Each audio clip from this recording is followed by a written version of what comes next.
First Mega Bible Quiz 2026 episode 145 answer revealing വീഡിയോയിലേക്ക് എല്ലാ പ്രിയപ്പെട്ട പ്രേക്ഷകർക്കും സ്വാഗതം. ബൈബിൾ പോർഷൻ പറയാം.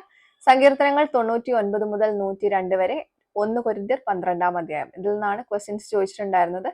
ശരി ഉത്തരങ്ങൾ റിവീൽ ചെയ്യാണ്. അപ്പൊ എന്തൊക്കെയായിരുന്നു ശരി ഉത്തരങ്ങൾ എന്നുള്ളത് നോക്കാം. ആദ്യത്തെ ക്വസ്റ്റ്യൻ ഇതായിരുന്നു: ഒരു പറവയുടെ ആദ്യത്തെയും അവസാനത്തെയും അക്ഷരം ചേരുമ്പോൾ ബൈബിളിൽ പറഞ്ഞിരിക്കുന്ന ഒരു ആയുധത്തിന്റെ പേര് കാണാം. പറവ ഏത്? ഇതായിരുന്നു ചോദ്യം. ഉത്തരം വേഴാമ്പൽ എന്നുള്ളതാണ്. സങ്കീർത്തനങ്ങൾ 102:6 ഈ ഉത്തരം നമുക്ക് കാണാൻ പറ്റുന്നത് കേട്ടോ. ഇതിൽ ആയുധം എന്നുള്ളത് വേൽ എന്നുള്ളതാണ്. ഇയ്യോബ് 41:26 നമുക്ക് ഇങ്ങനെ ഒരു ആയുധത്തെ കുറിച്ച് മനസ്സിലാക്കാൻ പറ്റും. ഓക്കെ, രണ്ടാമത്തെ ക്വസ്റ്റ്യൻ: 3 അക്ഷരമുള്ള ഒരു പദത്തിന്റെ നടുവിലുള്ള അക്ഷരം മാറ്റിയാൽ ഒരു ഉപകരണത്തിന്റെ പേര് ലഭിക്കും. ഈ ഉപകരണത്തിന് ബൈബിളിൽ മറ്റൊരു പേരാണ് എങ്കിൽ 3 അക്ഷര വാക്ക് ഏത്? ഇതായിരുന്നു ചോദ്യം. ഉത്തരം ഏഷണി എന്നുള്ളതാണ്. സങ്കീർത്തനങ്ങൾ 101:5 നമുക്ക് ഈ ഉത്തരം കാണാൻ പറ്റുന്നത്. ഇതിൽ ഉപകരണം ഏണി എന്നുള്ളതാണ് കേട്ടോ. ബൈബിളിൽ പറഞ്ഞിരിക്കുന്നത് കോവണി എന്നുള്ളതാണ്. ഉൽപ്പത്തി 28:12 നമുക്കിത് മനസ്സിലാക്കാൻ പറ്റുന്നത് കേട്ടോ.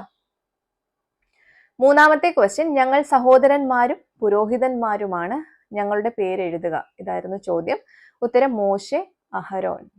സങ്കീർത്തനങ്ങൾ 99:6 നമുക്കിത് കാണാൻ പറ്റുന്നത്. ഓക്കെ, നാലാമത്തെ ക്വസ്റ്റ്യൻ: യഹോവ ഏതിന്റെ മുകളിൽ വാസം ചെയ്യുന്നു?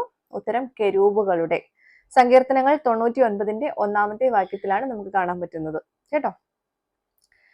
ഫൈനൽ ക്വസ്റ്റ്യൻ, അഞ്ചാമത്തെ ചോദ്യം ഇതായിരുന്നു: കേൾക്കുക അല്ലെങ്കിൽ കേൾവി, മണം പിടിക്കുക ഓർ മണപ്പിക്കുക എന്നീ 2 വാക്കുകളുടെ അർത്ഥം എഴുതുക എന്നുള്ളതായിരുന്നു ചോദ്യം. ഉത്തരം ശ്രവണം, ഘ്രാണം എന്നുള്ളതാണ്. 1 കൊരിന്ത്യർ 12:17 നമുക്ക് ഈ ഉത്തരം കാണാൻ പറ്റുന്നത്. ഓക്കെ, അപ്പൊ എല്ലാവർക്കും ആൻസേഴ്സും അതിന്റെ കറക്റ്റ് ആയിട്ടുള്ള റെഫറൻസും മനസ്സിലായിട്ടുണ്ടാവുമെന്ന് കരുതുന്നു. ഞാൻ അതിൽ സപ്പോർട്ടിംഗ് റെഫറൻസ് ആയിട്ടുള്ള 2 പറഞ്ഞിട്ടുണ്ടായിരുന്നു. അത് നിങ്ങൾക്ക് ഞാൻ ഓൾറെഡി പറഞ്ഞു തന്നിട്ടുണ്ട്. അത് നിങ്ങൾ എഴുതണം എന്നില്ല. കറക്റ്റ് ആയിട്ട് ഉത്തരം വരുന്ന പോർഷൻ ബേസ്ഡ് ആയിട്ടുള്ള റെഫറൻസ് മാത്രം നിങ്ങൾ എഴുതിയാൽ മതിയാവും കേട്ടോ. അപ്പോൾ അടുത്ത പോർഷൻസ് പറഞ്ഞു തരാം. സങ്കീർത്തനങ്ങൾ 103 മുതൽ 106 വരെ, 1 കൊരിന്ത്യർ 13 അധ്യായം നിന്നായിരിക്കും ക്വസ്റ്റ്യൻസ് ഉണ്ടാവുക കേട്ടോ.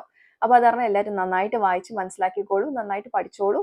അപ്പൊ അടുത്ത ക്വസ്റ്റ്യൻസുമായിട്ട് അടുത്ത എപ്പിസോഡിൽ നമുക്ക് വീണ്ടും കാണാം. Till then, it's me, Angel, signing off. Bye and take care.